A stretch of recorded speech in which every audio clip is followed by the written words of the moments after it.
beinleiðis við Stola og Trygt og Atlantic Airways og i samstarfi við Føroya Ungdomsráð og Fróðskaparsetur Føroya.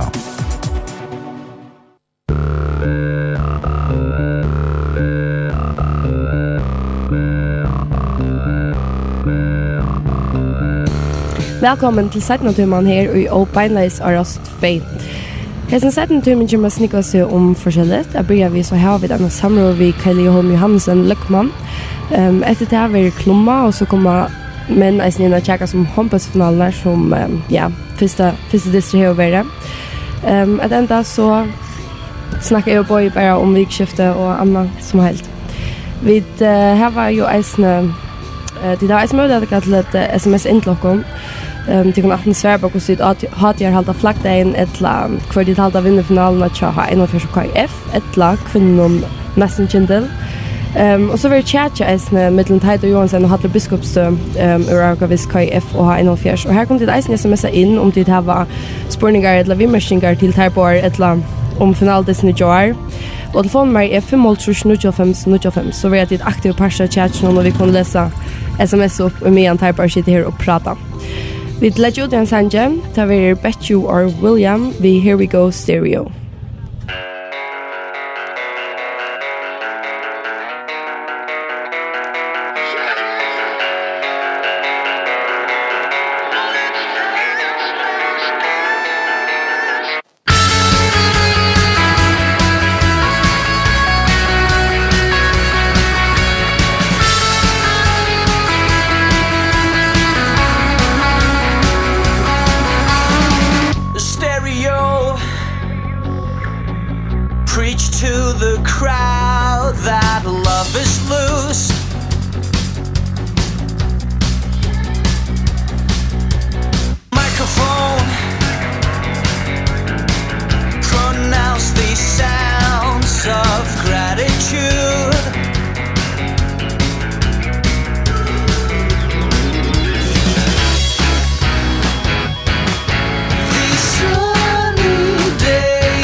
Yes, nu får vi att för låt oss snacka vi Kaili Holm Johansen Løkman vi banda och uppdökna. Och jag spurte han om vad flaggdagen har att säga för han.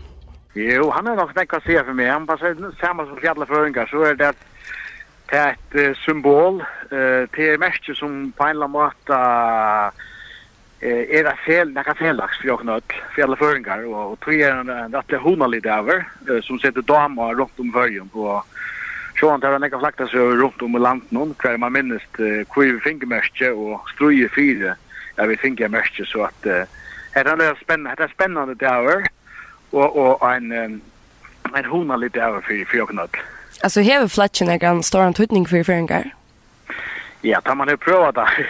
Tar man bara pröva det nu uttalar sammanhang som är så att jag har haft möjlighet till och gör det så är det när hästarna standande jag kunna stanna lina upp och hitta efter och huxa om kvärt ligger att för så symbol till att det är nämligen en fyra knöt. Det är några enstaka politiska flockar eller några enstaka föreningar som är en särskild lot. Vi är alla en lot när samman.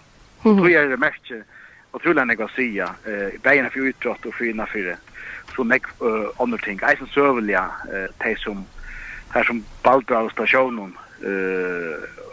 och kämpar för det och löses upp i allt så att sövlighet är inte att säga. Jag har alltid neglossar som alltid är också spännande jag vet hur så lökmar och hat gör helt som flakta. Kan så greja fråga du att lägga det? Ja, nu är det så att hittar vi detta mest någon sövning och mest sövliga säga så hör det kanske vara en också bara om det och eisen tror jag värre ta parta politiskt. Nu är det kanske blivit mer så att sambandsfolk eisen är vi och halta flaggasöver så att vi det nu kommer till att det själva har flaggasöver i Lorvig det och min där är så själva att fyraägarna såna röva och det är rätt spännande. Jag kan komma till Lorvig och här är några folk och så att det är spännande. Ellers är det ikke noe helt særlig fyrreiking til enda dagen. Man ser fløtjene vettra, det er mest vettra alle steder her som man kører, da man fyrer en estrøtene, og det er aldri rett lona litt. Så at det setter en særlig en dama, det er ikke løgnet. Att de som samlar som är hej vi Lökman Kylie och Holm Johansen. Yes, han är väl eller hej en plocka så klockan 6, nej. 4:16 också säga. Klockan 4 i Lorvik så han fick komma i studion. Så vi gör det via telefon. Men det men kan att nu sitter så gott nog här i rasarummet men kan plea det jag flagga in. Jag vet inte alltså en tur jag kan på igen plea allt gänga men annars huxar större som det och är helt snart som tum eller alla standard lunch och så dröm. Nej, jag ser akkurat detsamma. Jag plejer inte plea eller vi plejer inte gärna sälja på sjur. Men det är ju alltid dejligt att få en fridag. Alltid att få en fridag, ja. Dejligt längt vikskift nu. Men här ser ut här är öland folk på bönnen. Ja. Väcker ju gott och det är helt torst och... Vi sitter ju mitt i voxbotten så vi sitter ju bara inte ut. Vi vrimlar vi fältje och till ganska en tur man hör sin show i mikrofonen i mitten här och lite kors från fighta gamla bilar om torrcyklar förbi. Ja, men kan sitta med ska få höra ett lä? Ja, jag har för ett lä och att när så får vi lucka ta sig syndrom Olia han samråd kommer in i studio.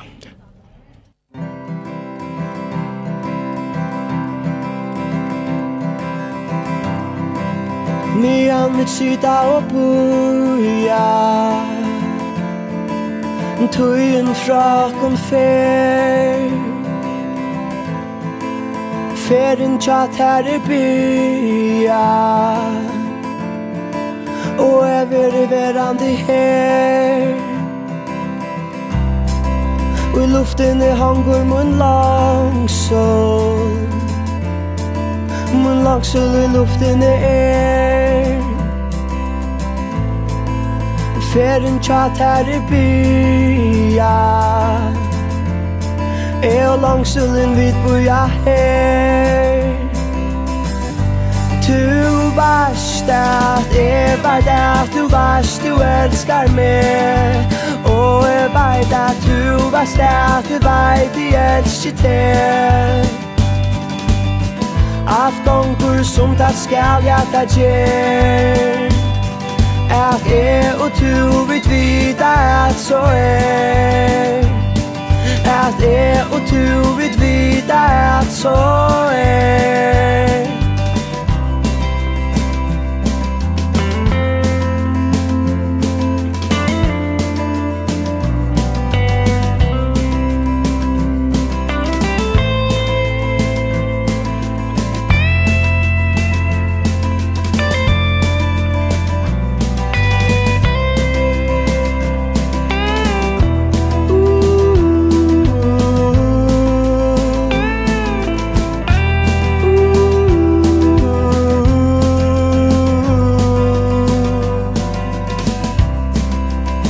Ferden tin hevur kalla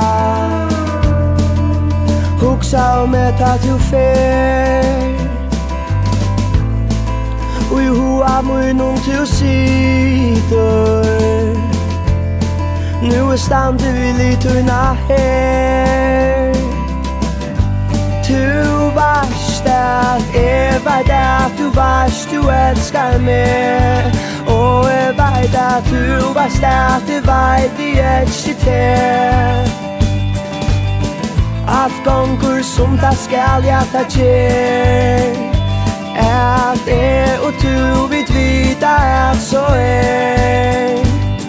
At og tu vid vita at så Vita at så Vita at så Vita at så Vita at så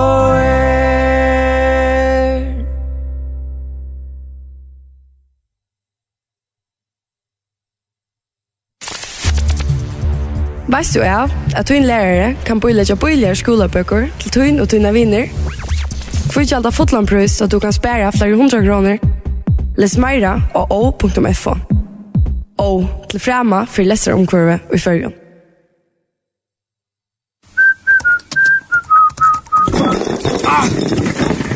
Støtt kål av færteltene.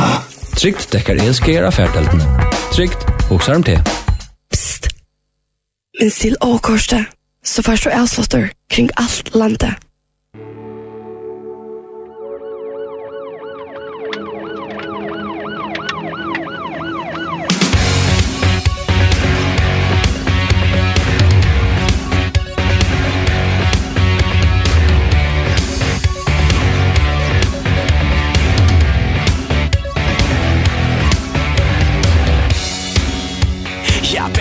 Så vel stod Min bil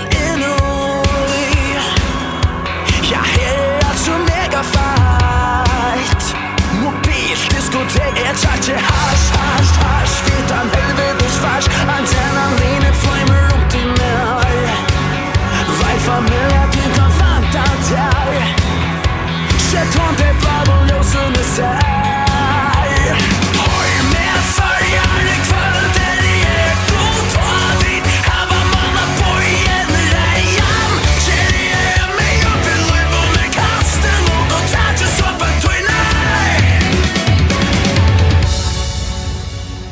I will love the fair See meg kvar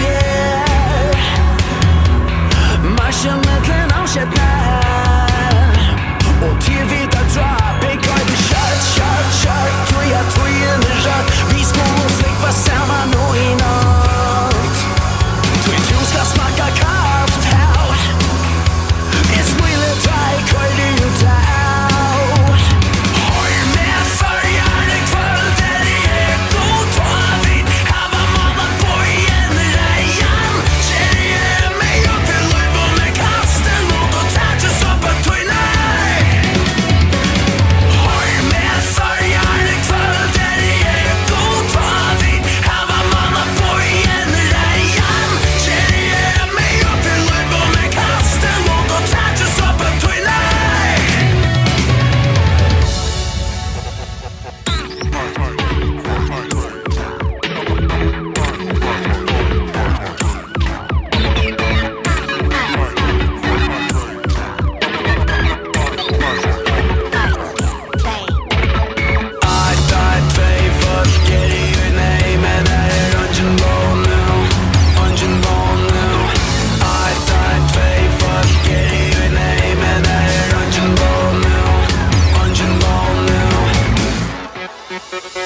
Hatta var läge färseldrap Chucklow och läge vi har ju till att var vi vet att så vi har kunnat resa upp och som tanke lägger närmare kanske lagt mest till så det bara först vi har spalt det och ta för att hålla fram vi inte sändningen i Leo. Ja, det alltid upplagt som att det flakt över och det mesta som är här.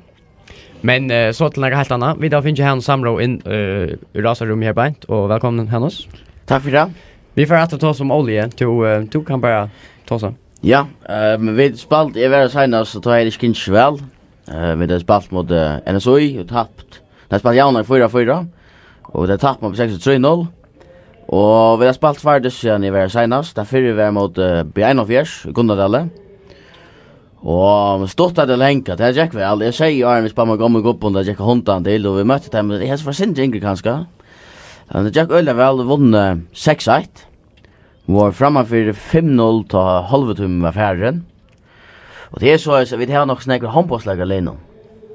Och ankar dem har haft tojaspalt, att hinna bara dessna. Så vi hade Högna Klein också vi mot beinleiðis. Han gör med där av att skora kavarda, hattrick på halvan timme. Det var fyra, jag hade skorat 4 mål direkt. Alltså det är helt en standande, det var nästan hemsklass. Vi ska lägga grejer från mål så 4 mål där vi har fick stickning och börja fröjer och kallt och kynest lägen förbi mammanen. Sätta målet, det var faktiskt förbi överst. Han får bollen och så linjerna eller så inne. Och han gör så klart att lägga in. Och mamma han får så ut. Så han att ta bollen han att värst ta bollen han att spela i rum till villager. Ja. Men Högna liksom mamma nu. Så han Högna trillar bara smal. Inget problem. Så som så han är kalter i åtteparten kynisker som var inte kvärt. Och han har kanske mangla mot dem sen så han var svi. Så vi vann tandest den 6-1. Och så vi två till Ronavägar sista vikste och vi hade så goda vanor. Vi har gå intresse till Ronavägar också. Nu vet det. Nu får ta det. Vi var spalt fram och det så fredest någon. Och vi var bara öppna och vunnit så då sen det nu vinner vi. Alltså samma lite spalt mot dig. Ja. Vi vinner. Och det var läckte harsta. Det var 0-0 i halvlek någon. Och då med Bruksla och det var lever då hade vi tapp 6-0 så det är kontant till. Alltså samma lite spalt jag like 4-4. Ja. No. Patrick Allier. Patrick ja, jag vet inte det passar det väl ganska att det var handbolls det sista like omfärd i handbolls någon och flying things vi. Men alltså det är ganska en ombänk kan man säga. Så vi tappade 6-0 och det var förfärligt. Det är så ancha bjå på att någon gäller. Eller är det inte någon smilt?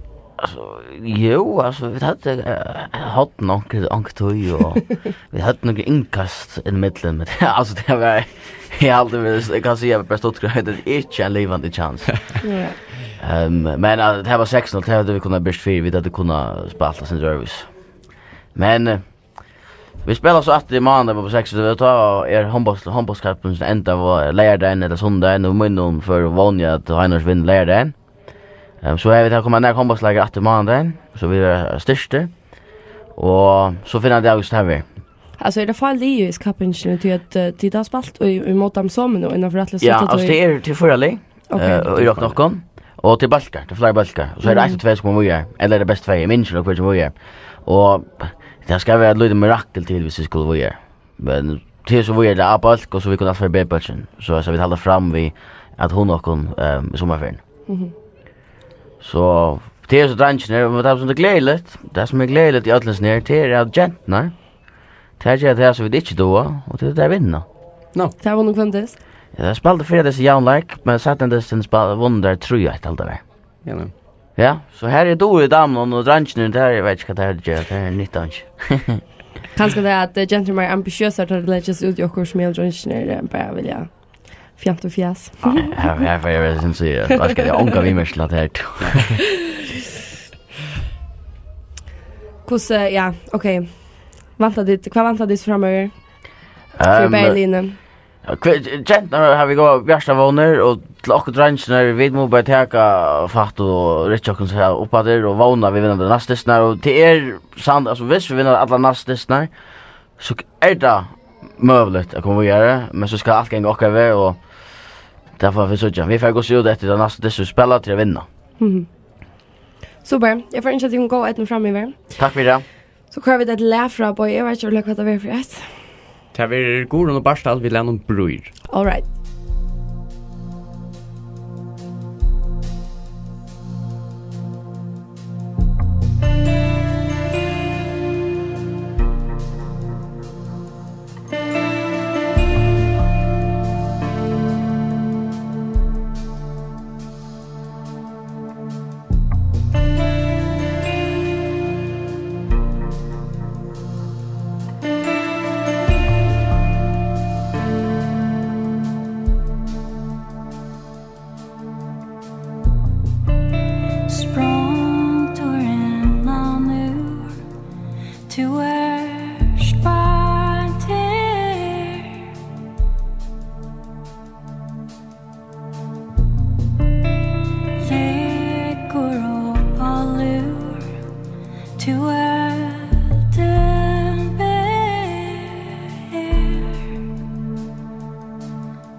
Med mig har vi Teit Johansen och Hattler Biskops. Välkomna till Bayer.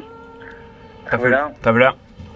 Jag får lägga ut, jag spelar hur du gingest och i Arn om Hattler. Vill du lägga ut? Ja, det kan det gott. Vi börjar ju som i sommarferien vid att vi styrker vändning och forskjellig sort och vånar våra som så inte så ölja stora. Så jag just från sista vi var finalerna. Men Arje som så kan ju upp och ner. Vi har ett ungli som som kan vara ostabilt till tojer. Och som står ner där så hade jag att Arje kan ju stäckla väl till men det var väldigt svarta blå för att komma här till. Ja. Det nu.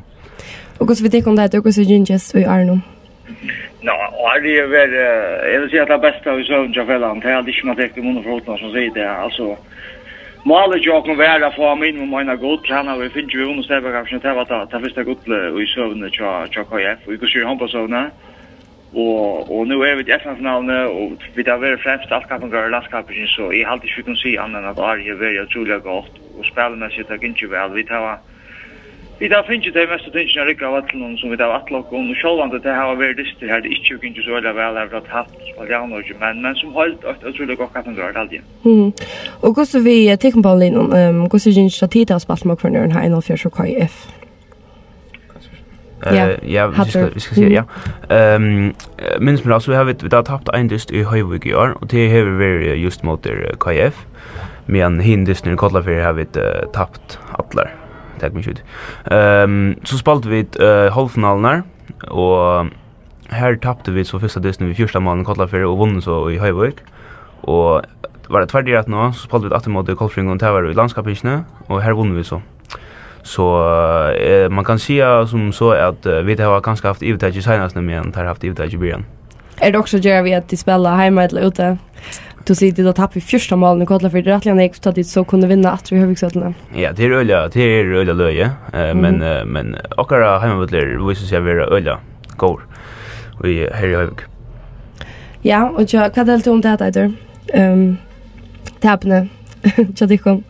Ja, alltså jag hade sig där akkurat som det. Alltså vi vinner tar bara distnar för håll landskapsna på Kollafyr i Hövik.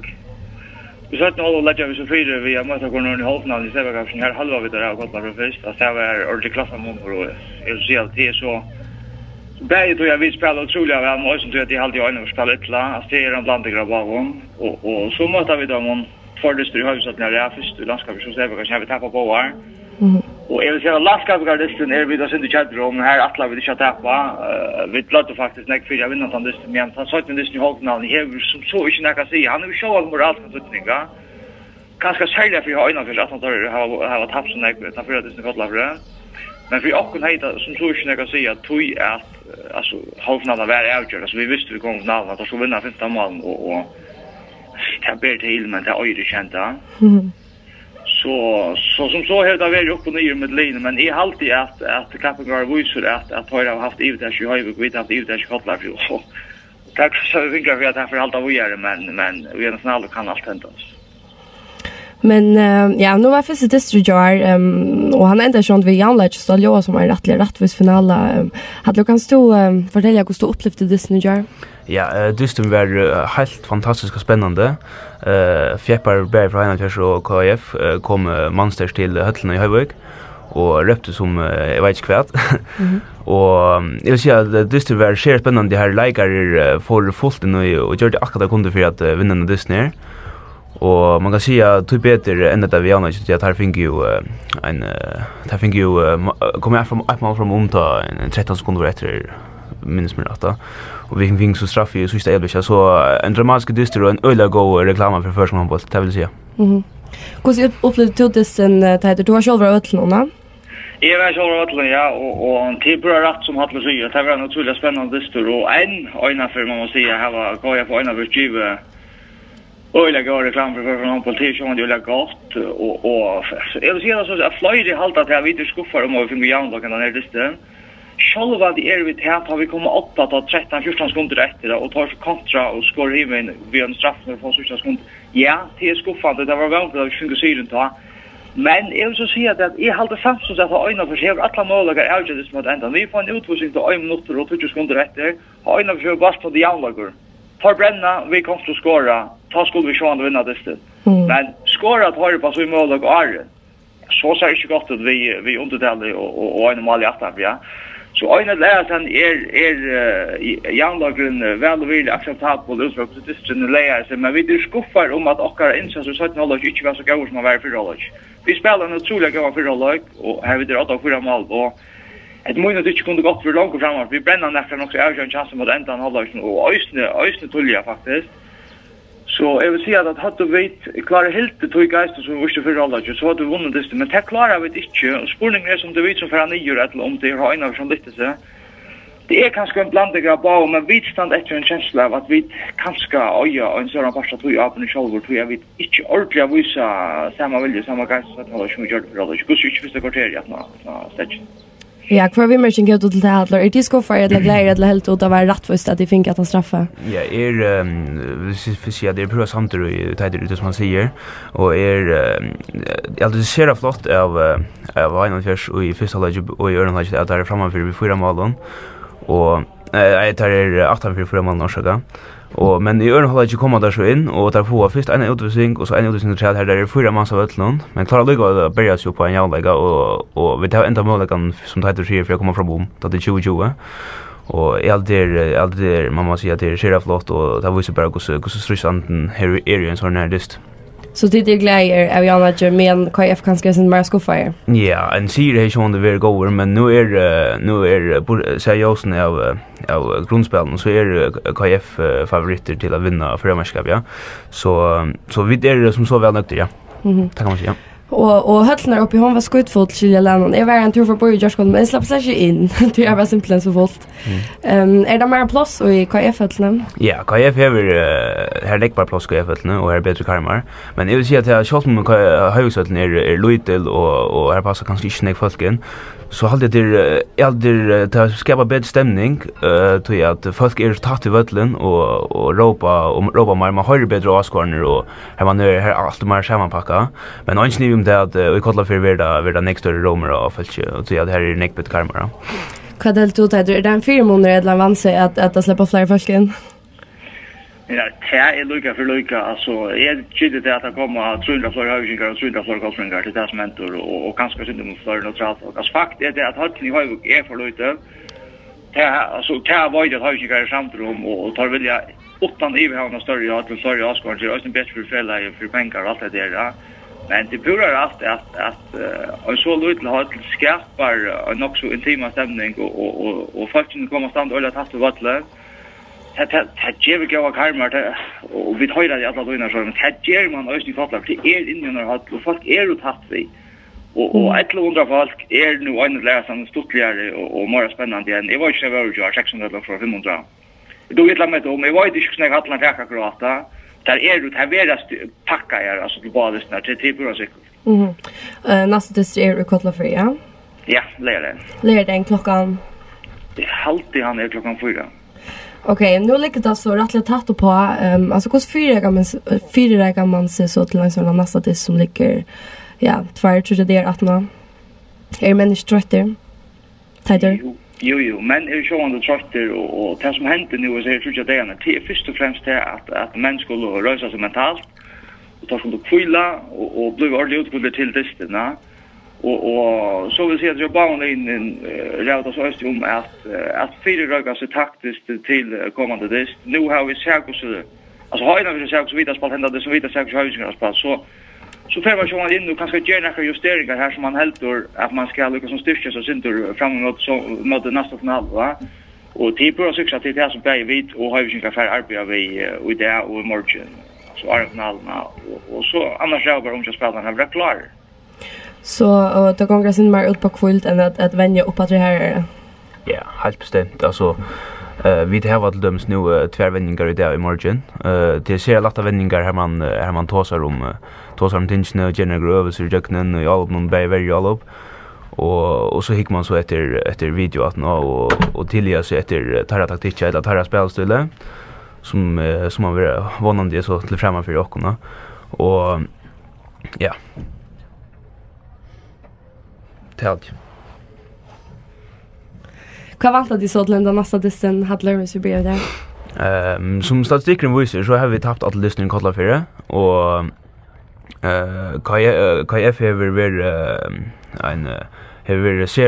varit sera goer i grundspelen så där är det klara favoriter eftersom där är hemmaväl i isen så jag vant först och främst en öliga tattandest här Lucas med Höjvik och vånande koppat och så åker vi ja men allt en öliga tattest är allt lika klart en argument blir skatterjar eller ja alltså säg från åker så är det här var öliga nekver skattelägare som kom ut och här allt möjligt hans kar Hansen fick en snuttlig öxlarna. Han datte öxlarna och räcker vi här drejas vid en gammal skia och baktan över också vid öxlarna. Så här är det nekver skier att ta till och män har varit till fysra på det där och vanande vill man så klart lära den men till ja. Det är vad väntar till lära den. Ja, nu har jag ju några bruksordnar att då man gör också en favoriter så det var ju inte spel som tackar att vi. Ja, vi delar ju favoriter som kanske inte lära men jag vet inte vad man ska vänta att ha god Disney Bayfjord och jag är med locken och universitet i Jauner och till allt som bänder att den hesten Disney och för blåa Jauner och så räver om att vara kallt utom jag kan lösa någon och vi tar fyra månader av hemmavallen och tar sig sjön några iving och vi attlar vinna finalen att ja. Men det är attla höjningar ösne. Men vi kunde skriva så och det är alltid vi skulle dra in att utnyttja. Nu har vi vunnit stäva för att det är vi tar och skriva så och syns så vi har men vill gärna skriva som mer. Vi har vunnit landskapet först för. Och ja. Jag borde samtidigt att det vara jämnt stort att vara med alla dessa marginaler som jag gör där uppe. Och det är alltid klarar ungen skatter. Jo, vi tar en lassa rätt. Det är alltid gott man kan säga. Det är alltid att vita. Det har haft det första veckan, men alla män var klara till att första finalen och ta vara där och till nästa. Det är slash ego. Men småsnodder och onkelskar och onkel ska vart komma och så det nu har 205 land ut. Vi tog sånt något han bäcklar och för att snutta knä i ösnen men han kom så undan att spela då gör så vi gick han vill klara. Men det är alltid alla var klara det här rockning vi. Och när det blir det snägt vi en tredje så får det inte fler skeer. Men till bara för att tacka för det och inte till konsert gå med det som lärde en. Jo, tack för det. Tack för det. Nu får vi beinleiðis till Klummorna. Valentine's Day er færn og brekke, og Jessie Geranstavren er atter byrjavur. Rosnar er følner, sjokolatan flyter av sjånen, romantikkren er horven av ågleie. Daman jukar køloskapet og rottelige kamare, oppvaske, pizzo-esjonar, FIFA-kvøltene med en drongren arbeider, så at husaleian verer golden til tøyina. Kærlekstavren hever ikkje brøtt næka. De hava enn ikkje tøy til kost anna. Allt är vita gamla, etla nastan. Dagen efter Valentine's Day börjar i Champions League. Om ein dister i trouble är det 2 double trouble. Men så kommer spurningen. Hvorfor släpper vi undan skjelda røye? Promised Land. Vi två självande sekunder amerikomen vi speciali i salafrøye at greia kom fra hvordan vi løysa tropeleggan. Heser allvidande menn hava skriva flere bøker. Tar hava granska evne, vent kvarjon steine. Tar kjenna allt til menneskene og kvinnene, allt til linti av månen. Tar hava sverige på allt. Halleluja! Kvinnor, gamla som ungar, brukar flere 100 kroner på blø og bøker så at perfekta perleiver er fullførst. Tar innskje at skilja mannfolk. Hva fire først i knotjenen? Hvordan skulle der handfære okkon? Hvordan skulle der sutja ut? Hvordan skulle der reagera? Hvordan skulle der sutta, byta, spyta, slua og sparska? Der hava hundratals av spurningon. Hva meint han vi? Hvordan sier han det som han sier? Hvor handfyr han meg ikke ørvise? Hvor skiler han meg ikke? Hvor han ikke som sjeikren til vinkone? Hvor gjever han meg ikke roser til sjeikren til beste vinkone? Alt du kjøper roser. Hvordan hvor? Amerikanske rithøvndren Gary Chapman hever skriva en leibeining. Kærlighetens 5 språk. Her han pratikar hvordan kvinner og menn skulle bæra seg at. Gammal ui. Bogen teker som helt utgangsstøye og i tjonarløven. Men øll kunne lese henne. Tog kærlighetens 5 språk vi kommande i år, tog til hverst anna, at mottaga gaver, tjenastor og det som menn damer best. Fysisk berøring. Det du vil få av å lese denne bok har potensialet til å redde tusener av ekteskaper og kan måske enda forbedre det følelsesmessige klima i et godt ekteskap. Uansett hvordan ditt ekteskap lige nå, kan det alltid blive bedre. Som en sannor amerikomaver snur boken seg ikke hvordan han pumpar penger fra kvinnene. Hvordan han gjør seg dalt av vantande kjølsviren, men hvordan han bjergar flere 1000 tjoner fra self-destruction. I bästa amerikostyle börjar nästa reklam. Advarsel. Att lära de 5 kärleksspråk att känna och att lära att tala sin äktefälles kan radikalt ändra hans och hennes offersel. Det är riande att folk som Gary Chapman kunde mjölka pengar ur kvinnon och inte hava näga kjolsvire. Eller om vi väntar spurningen om vi. Det är självkande att gentor täka leibeiningar i olvara utan att det hittar kritiskt att personen. Kærlighetens 5 språk skjelt over 2 millioner eintøkken, og om mialprisen 100 kroner for bodjene, omsetningen 200 millioner kroner. Hittar vi så etter evnen kærlighet kunne vi kjøtt komme til den nyeste ved at han oskiljande. Hva det perfekta perleie? Skulle vi robotiserast, aldri klantrast, være evige samt, hava som og livsvedan, huksjon, skulle gamle gubbar ha patent på næga så skiljande og vanligt som hetta. Vi kunne lesa om hita og eld, men ikke fyrir enn vi hava brent okkon, skilja vi støvna. Det ikke det samme vi kærlega. Eller er det bøker og valentinsdagar nøyere så er framtida atterlig finna saman? Kvært vi råd noen at det var flere partnerer? Skulle mennesker være monogam? Hvor leiter seg ra fra øtlån øron enn partneren? Nei, gjemmer heldur morgonhar, onka sminko, hengjebopper, åslata hu, åkjepta roser, åkjepta kærleika. Gjemmer heldur enn personlighet vi øtlån tammon vittlån, hissigheten og imperfeksjonen og høyra til. Til perfeksjonen er reiv og interessant. Yes, det var klomman for Jesper. Nu ska vi kött för att ända, men jag håller vid att finna några för sms på in. Jag vet inte om vi lyckas lycka till en boja.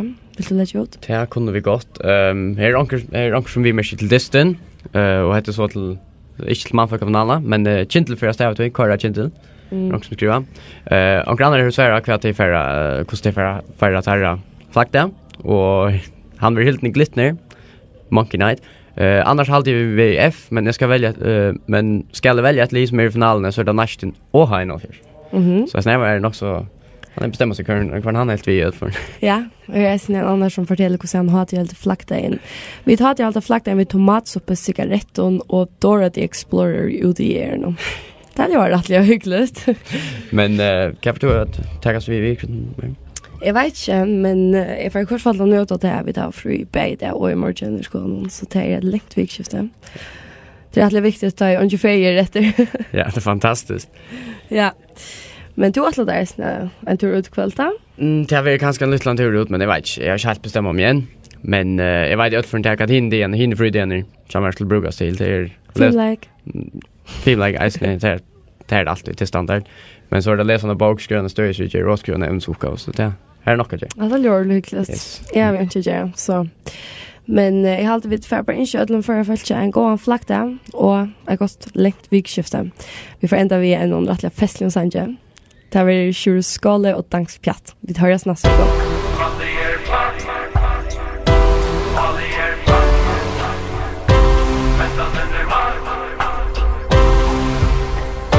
Skulle bara fresa nyra lesa. Det är som det var i jar. Där man grädde tar i säger ja, så just nog 4 år. Nu har vi grått hår och man slajtja minus hår. Då här kommer en dejlig frilla, Pernilla. Man trångte till att gilla. Men det var som jag kallar katt. Då in kassen datt.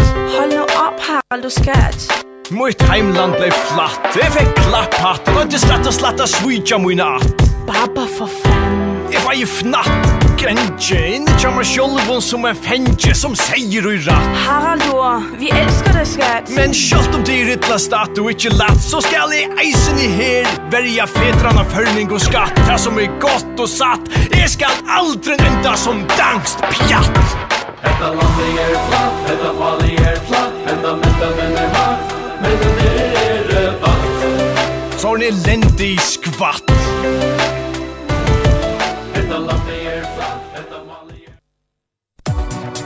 Beinleiðis við stóla og trygt og Atlantic Airways og samstarvi við Føroya Ungdomsráð og Fróðskaparsetur Føroya.